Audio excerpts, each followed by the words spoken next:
ముసలమ్మ పుట్టినరోజుకి మన రామారావు వాళ్ళ నాన్నమ్మ లేదా ఎక్కడ పూర్ణ మార్కెట్ దగ్గర పెద్ద మన వంశీ అన్న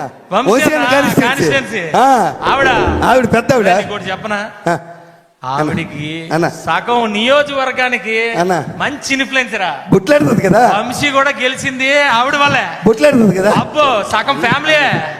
పెద్ద పుట్టినరోజుకి వెళ్ళావా? పుట్టినరోజుకి వెళ్ళాను. నువ్వు రాలేదట? నేను వెళ్ళాను రా బాబు. పుట్టినరోజుకి వెళ్ళానన్నా. పాట అయితే పాడలేదు కదా. అచ్చే పుట్టినరోజుకి వెళ్ళాను. ఎలా చేశారు తెలుసా? అది పుట్టినరోజు ఏంటన్నా బ్రహ్మాండంగా చేశారు. మామూలుగా 15-20 గొర్రె పోతులట అన్న. 15-20 గొర్రె పోతులట అన్న. పుట్టినరోజు కాదే అన్న, పుట్టినరోజు కాదే అన్న. మెచ్యూర్ ఫంక్షన్ లాగా ఉంది. మెచ్యూర్ ఫంక్షన్ లాగా ఉంది. అనకూడదా? సరే అన్న. పుట్టినరోజుకి వెళ్ళానా. పెద్ద ఆవిడ కదా. 94 కేజీలు కేక్ పెట్టారా ఆవిడ. 94 సంవత్సరాలట. అవును, 94 సంవత్సరాలు. 94 కేజీలు. నేను ఎక్కడ చూడలేదు. గిన్నీస్ రికార్డ్ అవ్వాలి. అయిపోయిన తర్వాత అంత కేక్ పెట్టారన్న.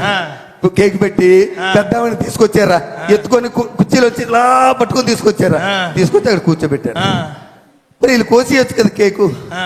పెద్ద ఆవిడ చేతికిచ్చి నువ్వే కొయ్యాలంటున్నారు. ఆవిడేమో కత్తెల పట్టుకొని చాకు పట్టుకొని ఇలా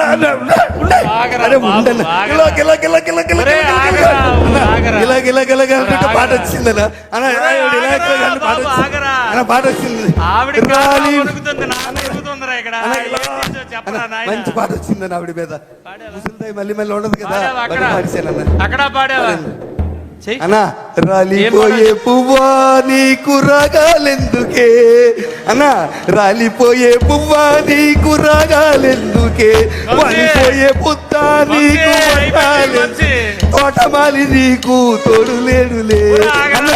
రాలిపోయే పువ్వా అన్నా. మా జీవితాలన్నీ ఇప్పుడే అనుకున్నారా? ఒక్కొక్కటి 1,50,000 అక్కడ కూడా కొట్టారా? ఇప్పుడే తీసేసేలాగా కొట్టారా? అక్కడ కూడా కొట్టారా? అన్నారా? నేను ఎంత పాట పాడాను. ఎవరైనా పాడారా పాట? నేను పాడాను. ఒరే లోకంలో ఎవడు ఇలాంటి పాటలు ఇలాంటి ప్రదేశాలు ఏదన్నా మరి దారుణంగాను.